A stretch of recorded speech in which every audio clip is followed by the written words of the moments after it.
मैं एक जगह पर गई थी जहाँ से लोगों को रिलीफ मिलता है और वो शिफा याब होके जाते हैं। मुझे तो लगा कि आपको डर और खौफ मिला होगा वहाँ पर जाके, क्योंकि जिस तरह से आप मगरमच्छों के इर्द गिर्द थी। चले, मेरा ख्याल है मैं आपको लेके चलती हूँ, आप खुद ही देख लीजिए। देखिए नाज़रीन, मैं जहाँ पर गई थी वहाँ पर किस तरह से लोग शिफा याब होके जा रहे हैं। किसी भी किस्म की जल्दी बीमारी, स्किन से रिलेटेड किसी भी तरह का मसला है ना, तो लोग अपने वहाँ अपने से अकीदे के मुताबिक वो बिल्कुल, चीज़ें हैं। बिल्कुल। मंगू पीर में सहरिश गई हैं और मंगू पीर में जो एक मखसूस वो जगह है जहाँ पर मगरमच्छ भी है, वहाँ पानी है, वो दरबार। आप सब कुछ ना बताएं, आप देखिए। जी, आज मैं मंगू पीर मज़ार पर मौजूद हूँ और यहाँ पर आने का ख़ास मकसद ये है कि यहाँ पर बहुत सारे लोग आते हैं। कोई मन्नतों मुरादों के साथ आते हैं, कोई उतारने आते हैं, कोई मानने आते हैं। और यहाँ की ख़ास बात यह है कि यहाँ पर एक गर्म पानी का चश्मा है और ये बताया जाता है कि उस पानी में अगर आप नहा लें तो जल्दी किसी भी किस्म की बीमारी हो आपको उससे शिफा मिल जाती है, आपको उससे आराम आ जाता है। दूसरा, यहाँ पर एक ख़ास बात यह है कि यहाँ पर कुछ मगरमच्छ मौजूद हैं जिनकी तादाद 200 के करीब बताई गई है और कहा जाता है कि वो बाबा फरीद गंज शक्कर की करामात निशानियों में से वो मगरमच्छ हैं। और लोग जब यहाँ पर आके मन्नतें उठाते हैं तो वो यही दुआ करके जाते हैं कि जब हमारी मन्नत पूरी होगी तो हम इन मगरमच्छों को यहाँ पर गोश्त डालेंगे या कुछ भी जो कि वो डाल सकते हैं। तो आइए चलते हैं, मैं आपको दिखाती हूँ। ये अभी मैं जनाब उस जगह पर पहुँच गई हूँ जहाँ पर ये चश्मा मौजूद है। गर्म पानी का चश्मा है और ये कितना पुराना है और यहाँ से कितने लोग आकर फैज़याब होकर जाते हैं, ये सब जानने के लिए इस वक्त मेरे साथ मौजूद हैं जो कि यहाँ के खलीफा भी हैं, इसके अलावा यहाँ की देखभाल भी करते हैं, सज्जाद साहब। जी अस्सलाम वालेकुम सज्जाद साहब। वालेकुम सलाम, कैसी हो मैडम? अल्लाह का शुक्र। सज्जाद साहब, मुझे ये बताइएगा यहाँ पर ये चश्मा कब से मौजूद है? लोग आज से नहीं, तकरीबन 850-900 साल से यहाँ पर लोग आते हैं। जज़ाम जैसी बीमारी को भी खैर करता है माशाल्लाह, शुक्र अल्हम्दुलिल्लाह। जिसको दाने हो, पोड़े हों, किसी भी तरह जल्द की स्कैन की कोई भी अल्लाह ना करे कोई प्रॉब्लम है, ये बीमारी है, तो ये पानी में अल्लाह पाक ने ऐसी एक शिफा है कि अगर वो पीते भी हैं, नहा लेते हैं तो इनसे बहुत बड़ी उनकी जल्दी शिफा मिल जाता है उनको। मुझे ये बताइएगा सज्जाद साहब कि रोज़ाना की बुनियाद पर कितने लोग हैं जो यहाँ पर आ रहे हैं और आकर यहाँ से फैज़याब होकर जा रहे हैं? क्योंकि ज़्यादा हमारे पास, जैसे कि आप देखें बुध मंगल, ऐसे आम दिनों में तो बहुत मैक्सिमम मुश्किल से 50-60 लोग भी आए तो बहुत बड़ी बात है। हाँ, वैसे इतवार हुआ या मुक़द्दस दिन, जैसे हम जुमेरात वाले दिन जैसे कि ज़ियारतों पे जो लोग आते हैं, तो ये 2 दिन जो होते हैं वो मैक्सिमम तकरीबन 150-200 लोग, तकरीबन 300 लोग मैक्सिमम आते हैं। किस तरह इस पानी से फैज़ मिल रहा है या लोगों को शिफा मिल रही है? क्या ऐसा इस पानी में मौजूद है? पानी में कुदरती सल्फ़र है, तो सल्फ़र कैसे गंधक को कहते हैं। गंधक और सल्फ़र एक ऐसी चीज़ है, स्कैन को खैर करता है, जाहिर सी बात है। तो पानी में कुदरती एक शिफा भी है, बुजुर्गानी चीज़ है। फिर उसमें यह है कि सल्फ़र एक ऐसी चीज़ है कि अगर किसी भी कहीं भी पूरे पाकिस्तान में उस पानी में अगर सल्फ़र होगा तो स्कैन के लिए वो खैर होगा। अच्छा जनाब, मैं इस वक्त उस जगह पर पहुंच चुकी हूं जहां पर मगरमच्छ मौजूद हैं और बड़ा मतलब हैरत अंगेज़ ये मनाजिर हैं।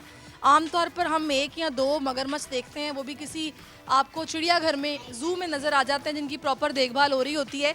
लेकिन यहाँ पर तकरीबन ये 200 के करीब मगरमच्छ हैं और सबसे बड़ा जो मगरमच्छ है उसकी एज बताई जा रही है तकरीबन 125 साल के करीब है।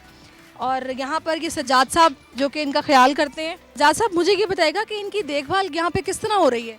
वैसे तो आप देखें कि हम बिल्कुल इनको बच्चों की तरह संभालते हैं। जाहिर सी बात है, ये हमारे 8 नस्लों ने इनकी खिदमतें की हैं। मेरे वालिद साहब थे और इन मगरमच्छों को जो भी है हस्ब तौफीक ज़ायरीन जो ले आते हैं गोश्त, उन्हीं की निस्बत से ये बस हम चल रहे हैं, इनको खिला रहे हैं, पिला रहे हैं। ये बाबा फरीद गंज शक्कर की करामात में से, निशानियों में से एक है। कुछ थोड़ा सा ज़रा इसका बैकग्राउंड आप बताएंगे, क्या है? असल में क्या है कि वैसे तो देखें पूरी दुनिया में जितने भी मखलूक हैं वो अल्लाह रब्बुल आलमीन के हैं, सही ना। यह है तो अल्लाह की मखलूक है, बेशक उसी की हैं, निशानियाँ हैं मेरे रब ने दिए हुए, मगर है बुज़ुर्गों की निस्बत से बाबा फरीद शक्कर रहमतुल्लाह अलैह, ये उनकी निशानियों में से है। क्योंकि हज़रत सकी सुल्तान अल मारूफ हसन हाजी बाबा मंगू पीर रहमतुल्लाह अलैह, रवायत में ऐसी निस्बतें हैं कि 21 वली का कुतुफ़ है ये। हाँ, हज़रत सकी सुल्तान अल मारूफ हसन हाजी बाबा मंगू पीर रहमतुल्लाह अलैह, बाबा फरीद जब यहाँ पर इजरत करके जब आए यहाँ पर, तो 11 साल यहाँ रह चुके थे बाबा फरीद शक्कर रहमतुल्लाह अलैह। तो उन्होंने हज़रत सकी सुल्तान के, ये जो है बाबा मंगू पीर रहमतुल्लाह अलैह, ये उनके पहले खलीफा हैं बाबा फरीद के। तो उन्होंने बड़ी खिदमतें की हैं। बाबा जी ने फिर ये गिफ्ट में तोहफे दिए, कुछ निशानियाँ। कि हमारी ये निशानियाँ आपके पास मौजूद हों यहीं पर इसी दरबार के करीब। जो गोश्त या लोग आके इनको डाल के या दे के जाते हैं वो तो नाकाफ़ी होता होगा, तो फिर किसी तरीके से तो आप पूरा करने की कोशिश करते हैं। बेहतरीन, बहुत अच्छी आपने बात कह दी, क्योंकि अभी आप देखें इतनी महंगाई में लोग तो दाल नहीं खा सकते हैं, कोई सब्ज़ी नहीं ले सकते हैं। तो पहले एक दौर होता था तो चलो 1 किलो आधा किलो गोश्त, तो ये मैक्सिमम इतने बड़े मगरमच्छ हैं तो इसको तो पाव चटा गोश्त तो दिया नहीं जाता है ना। मैक्सिमम एक मगरमच्छ को अगर 10 किलो गोश्त चाहिए तो 10 नहीं तो 1 किलो तो गोश्त चाहिए महकमे की तरफ से। अगर इसमें 100 के करीब मगरमच्छ हैं या 200 के करीब मगरमच्छ हैं मैक्सिमम, अगर 200 के करीब मगरमच्छ है तो कम से कम 150 किलो गोश्त तो कम से कम एक मगरमच्छ को तो चाहिए। तो इन बेजुबानों के लिए तो कुछ हम सोचे नहीं, तो इनको चाहिए कि महकमे औकाफ की तरफ से जितने बेटे में उनको चाहिए कि ये बहुत नायाब तरीन चीज़ें हमारे पास यहाँ मौजूद हैं, तो उनकी खैर जितनी करे तो कम में। नाज़रीन, ये भी बड़ी ज़बरदस्त बात है कि लोग यहाँ पर आते हैं, मन्नतें उठाते हैं और ये दुआ करते हैं कि जैसे ही हमारी मन्नत पूरी होगी हम इनके लिए कुछ ना कुछ खाने के लिए लेके आएंगे, इनको डालेंगे। उनकी मन्नतें अकीदा है, ज़ाहिर है ये अकीदा ही सारा कुछ होता है कि उनकी वो मन्नतें वो दुआएं पूरी भी होती हैं और वो यहाँ पर आके डाल के जाते हैं। और यही वजह है कि अब इनकी तादाद जो है वो 200 के करीब पहुँच चुकी है। मतलब यहाँ पे 1 या 2 मगरमच्छ नहीं है। अच्छा, अब यहाँ पर आप ये देख सकते हैं कि इतनी बड़ी तादाद में ये मगरमच्छ मौजूद हैं और अगर आप इस चारों तरफ इस देखेंगे ना, ये इस झील के इर्द गिर्द आप देख सकते हैं कि ख़ास प्रॉपर एक बाउंड्री वॉल भी मौजूद नहीं है कि जो कि जिसके साथ कुछ सेफ्टी मतलब मैज़ लिए गए हों कि इंतज़ाम प्रॉपर किया गया हो। क्योंकि हम देख सकते हैं कि ये ऊपर जो ग्रिल आपको नज़र आ रही है यहाँ से भी ज़ायरीन नीचे देख रहे हैं और इसके नीचे की जो दीवार है वो काफ़ी खस्ता हाली का शिकार है। और ये भी सुनने में आया कि वो पहले गिर भी गई थी। जहाँ पर इन क्रोकोडाइल्स की या इन मगरमच्छों की जनाब बात हो रही है कि इनका ख्याल किया जाए, इनके खाने पीने का ख्याल किया जाए, इनकी देखभाल का प्रॉपर इंतज़ाम हो, वहीं पे इस जगह को भी इसकी मेंटेनेंस का या रेनोवेशन का काम होना चाहिए ताकि ये जगह महफूज हो।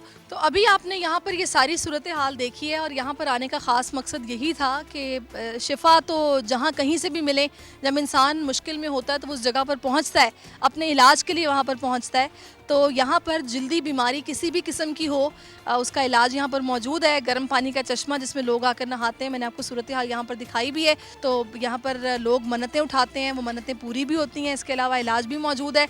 तो मेरा ख्याल है कि आपको यहाँ से बहुत कुछ जानने का मौका मिला होगा। फिर उसके अलावा अगर बच्चों को आप चाहते हैं कि मगरमच्छ दिखाए जाएँ जो कि सिर्फ तस्वीरों में या टेलीविज़न पर देखते हैं, तो वो यहाँ पर आकर बराह रास्त या अपने सामने से भी देख सकते हैं। उनकी भी खुशी का कोई ठिकाना नहीं होगा। तो ज़रूर यहाँ पर आके विज़िट कीजिएगा और देखिएगा। बड़ी तो यूनिक सहरिश, जगह मुझे थी। सबसे पहले ये बताएं कि आप जब अंदर गई हैं उस आते में जिसमें तालाब में मगरमच्छ, डर नहीं लगा? इतने 100 से ज़ायद मगरमच्छ वो थे। बेचारे इतने सुस्त थे। अच्छा। और मुझे एक बात की हैरत हुई कि जिस तरह वहाँ के जो वो देखभाल करने वाले थे खलीफा, वो ये बता रहे थे कि इनके खुराक का तो ख़ास इंतज़ाम नहीं है। अच्छा। उसके बावजूद वो भूखे मगरमच्छों की तरह मुंह खोल के नहीं बैठे हुए थे, बिल्कुल वो ऐसे कि बड़े इत्मीनान से। तो उन्होंने बोला कि वो हस्तियाँ हैं जिनकी निशानियाँ करामात हैं, तो लिहाजा ये कैसे ऐसे हो सकते हैं कि जनाब आप परेशान हो इनके दरमियान। वो बिल्कुल बेसुध पड़े हुए थे।